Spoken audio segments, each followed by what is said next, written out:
Papi, papi, papi, papi. Oui, Simon.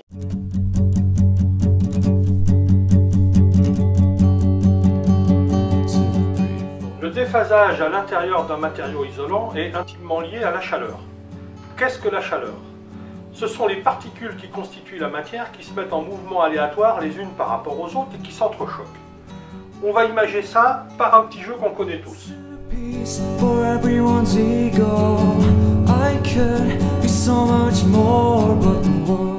Voilà, ce jeu on le connaît tous, ce sont des boules suspendues sur un support.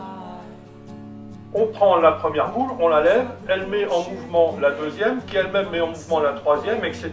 jusqu'à mettre en mouvement la dernière boule.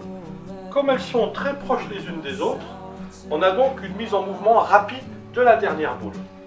Maintenant, je vais effacer toutes les boules bleues. J'ai donc beaucoup plus d'espace entre chacune de mes boules et la première va devoir prendre une amplitude importante pour aller toucher la seconde qui elle-même, après avoir pris une amplitude importante, touchera la troisième. Mais ces prises d'amplitude importantes nécessitent du temps. Et donc, avant de mettre en route la dernière boule, on a un temps relativement long qui s'écoule. Voyons maintenant ce que ça donne à l'échelle de la matière.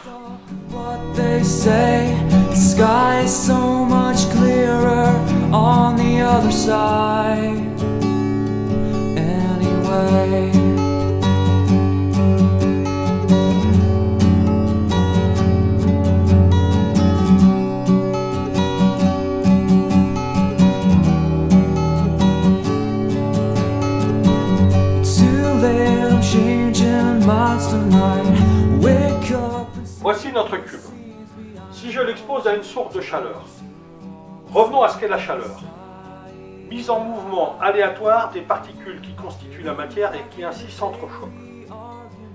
Si mon cube est fait avec un matériau dont les particules sont très proches les unes des autres, je vais donc avoir un temps de déplacement de la chaleur à l'intérieur de mon cube qui va être relativement rapide.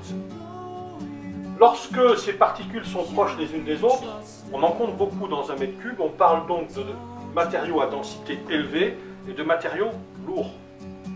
Si par contre les particules sont loin les unes des autres, tout comme avec notre jeu avec les boules tout à l'heure, lorsque les boules étaient loin les unes des autres, la mise en mouvement de la dernière boule était relativement lente, nous allons avoir ici un transfert de notre chaleur d'un côté à l'autre du cube qui va se faire de façon relativement lente.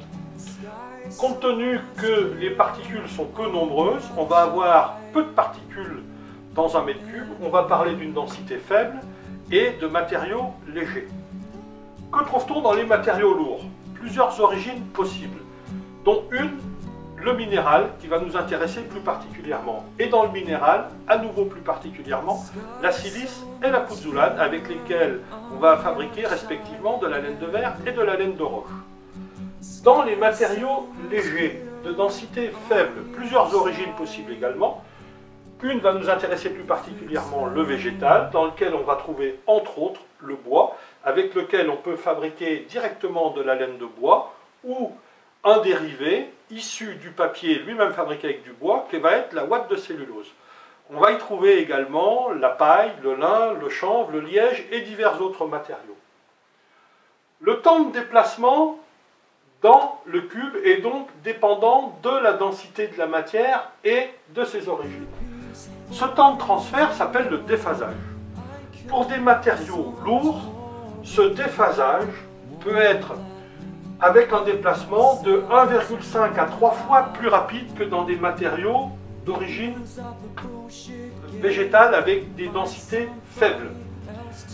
Plus la calorie va sortir rapidement, plus rapidement on va perdre son bénéfice pour chauffer notre habitat.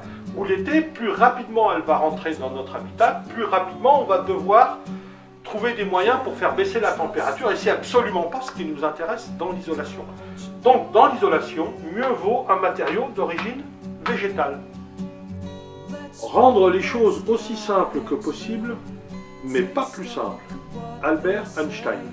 The sky is so much clearer on the other side anyway.